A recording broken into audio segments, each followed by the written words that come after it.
বিরুদ্ধে এবং প্রথম ম্যাচে 0-4 গোলে আফগানিস্তানের বিরুদ্ধে এবং 3-1 গোলে মালদ্বীপে নিকার পরাজিত। ডান দিক থেকে একটা আক্রমণ,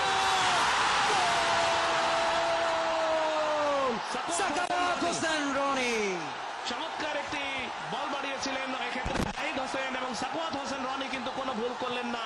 প্রথম গোল 17 মিনিটের সময় জাহিদের পাস থেকে দেখুন, জাহিদ সামনে বাড়িয়েছিলেন এবং সাখাওয়াত হোসেন রনি আগুয়ান খেলোয়াড় কোনো ভুল করলেন না, একেবারে ঠান্ডা মাথায় গোলরক্ষককে পরাজিত করলেন। 1-0 গোলে এগিয়ে গেল বাংলাদেশ এই প্রথম ম্যাচে। ক্লিনিক্যাল ফিনিশ, ডান দিক থেকে চমৎকার সেন্টার এবং গোল করার উদ্দেশ্যে এখনো কিন্তু আক্রমণে রয়েছে মাদুসান ডি সিলভা, অবশ্য পেনাল্টি লাভ করলেন এক্ষেত্রে। বিপজ্জনক জায়গায় পেনাল্টি এরিয়া, এবং সেখানে ফাউল হওয়া মানেই কেউ পারেন কিনা সেটি দেখার বিষয়।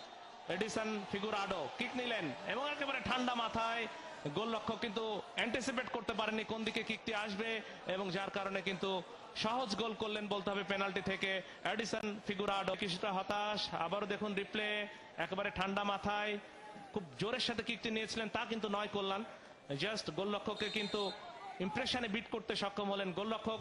তিনি তার নিজের বাঁ দিকে ড্রাইভ করেছিলেন। দলীয় অধিনায়ক তিনি কিক নেবেন, বাঁ পায়ে কিক নিয়ে থাকেন মামুনুল, তিনি কিক নিলেন, একেবারে বাঁকানো কিক, গোল হতে পারে এবং গোল হয়ে গেল। আবারও লিড বাংলাদেশের, 2-1 গোলে এগিয়ে গেল বাংলাদেশ। দারুণ একটি প্রয়াস, যেটি বলছিলাম যে দ্বিতীয় গোলে পরিণত হয় কিনা, কথাটা বাস্তবে ফুটবল মাঠের চিরাচরিত সৌন্দর্য রিপ্লেতে দেখুন চমৎকার ইনসুইং এন্ড হয়েছিল। পরবর্তীতে কিন্তু শ্রীলঙ্কা দলের রক্ষণ ভাগে খেলোয়াড়ের পায়ের টাচ থেকে কিন্তু বলটা চলে গেল গোল পোস্টের ভেতরে।